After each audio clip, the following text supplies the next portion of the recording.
Heartbreak has many faces. There's the sadness and ache of loss. There's also the anger and indignation of betrayal. Why did Allah put such people in your life? Does He want you to feel like you've been crushed to pieces? Where's the purpose in that?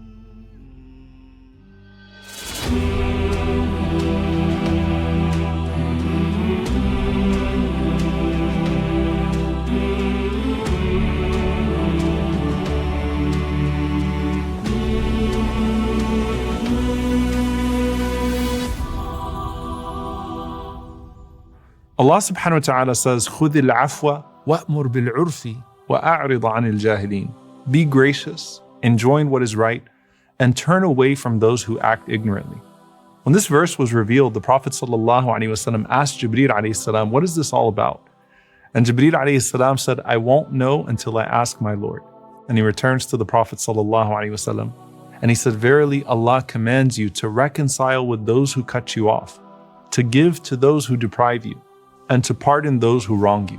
Then later, when Ali radiallahu ta'ala anhu receives the sword of the Prophet ﷺ after he passes away, he sees engraved in the sword those very same statements. اعفو عمن ظلمك وصل من قطعك وأحسن إلى من أساء إليك وقل الحق ولو على نفسك. Forgive those who have wronged you, reconcile with those who have cut you off, show excellence to those who have shown you evil, and speak the truth even if it's against yourself.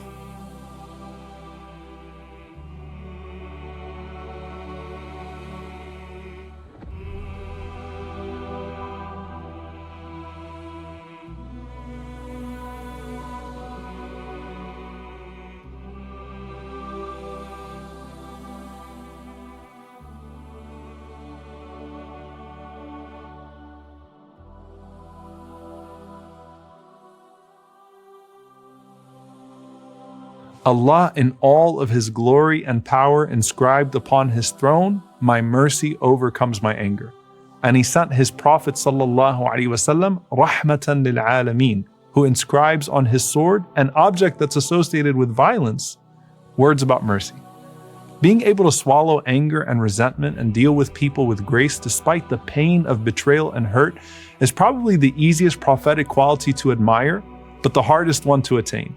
The forgiveness of Yusuf alayhi salam towards his brothers, the forgiveness of the Prophet sallallahu alaihi wasallam towards those that persecuted him, and all these stories of noble people that dealt with the worst of people. But this was the standard that Allah held the best human being after the prophets too. Abu Bakr as-Siddiq radiallahu ta'ala anhu.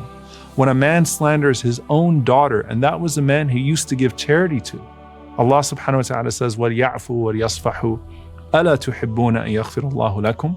Forgive and pardon. Don't you want Allah to do the same with you?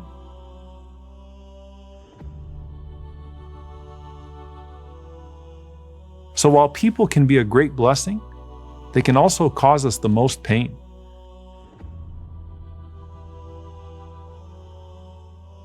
And Allah knows just how hard it is to not respond in kind. وَلِمَنْ صَبَرَ وَغَفَرَ إِنَّ ذَلِكَ لَمِنْ عَزْمِ الْأُمُورِ. Whoever has patience and forgives, then that is certainly of the matters that requires the greatest form of determination. Good character really shows in how you deal with people with bad character. Can you withhold yourself from foul language if someone has pushed all of your buttons? Can you still work tirelessly fi sabilillah even if you're getting no respect or recognition? Will you still serve the people even if they show you no gratitude? The family you can't stand, or co-workers that seem so evil, they have all been placed there by Allah's decree for a reason. So yes, truly evil people exist in this ecosystem for a wise purpose. You don't have to love the tyranny of the tyrant, but you know that the resilience within you was brought out by that tyrant, and the reward will be great. Even the presence of the shaitan is an opportunity for our elevation. So what then of everybody else?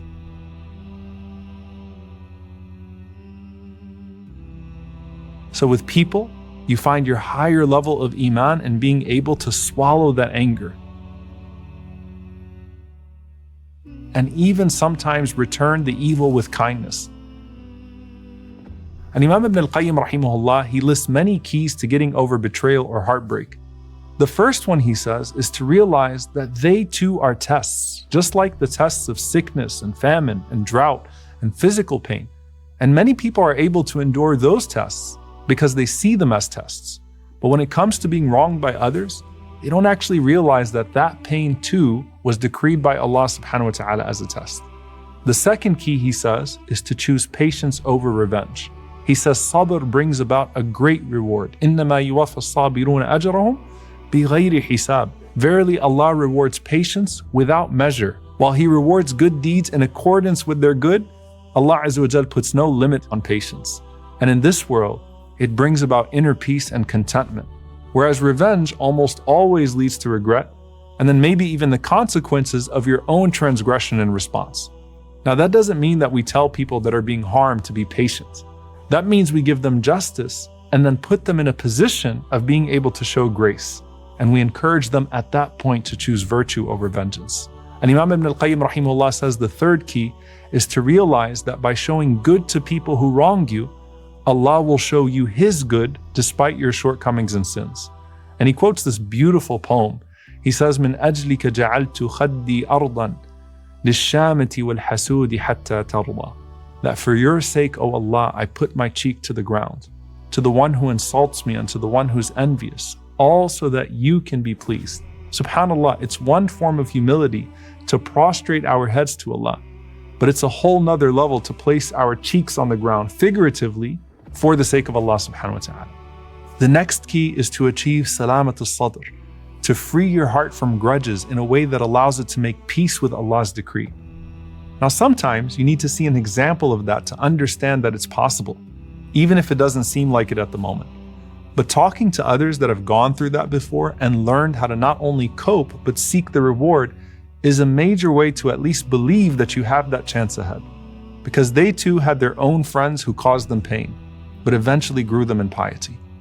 There was once a man who entered a gathering and the Prophet ﷺ said, "This man is a person of Jannah."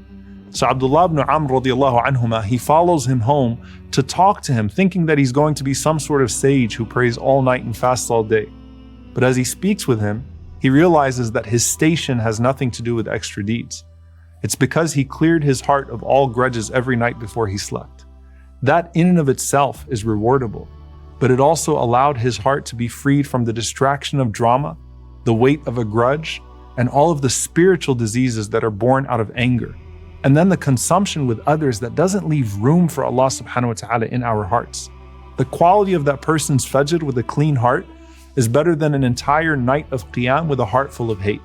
Sometimes all you need is time. Just like you had to learn to wait for the outcome of a dua, sometimes you need to wait a bit longer to let a wound heal before you can even begin to ponder upon the wisdom of that wound. Allah swears by the passing of time, wal-asr. And the Prophet ﷺ told us that Allah is ad-dahr, meaning Allah creates and controls time. The passage of time with patience can heal wounds and bring tranquility even to the most agitated of souls. And you may even get to a point where you can tell that story again and again and feel no pain, just perspective. There's no getting around the heart work that you have to do no matter what stage you're at in your heartbreak. Reflect on the story of Yusuf alayhi salam and his brothers. When do you think he actually decided to forgive them? Was it when he first saw them in Egypt after so many years? Was it when they came back for Binyamin? Or was his heart pure of all the barriers for forgiveness so that before he even met them, he already had that willingness inside to let go, even if his brothers didn't initially show that they really changed at all? And that's the ultimate key. Unlock your higher self when you witness the lower selves of others. رُبَّمَا كُنْتَ مُسِيئًا فأراك الإحسان منك صحبتك إلى من هو أسوأ حال منك. You might be in a bad state, then you're associating with one who is worse than you makes you see virtue in yourself.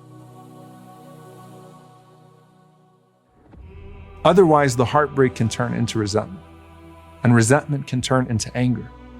And anger can make us do things that we regret for the rest of our lives and maybe even our afterlives.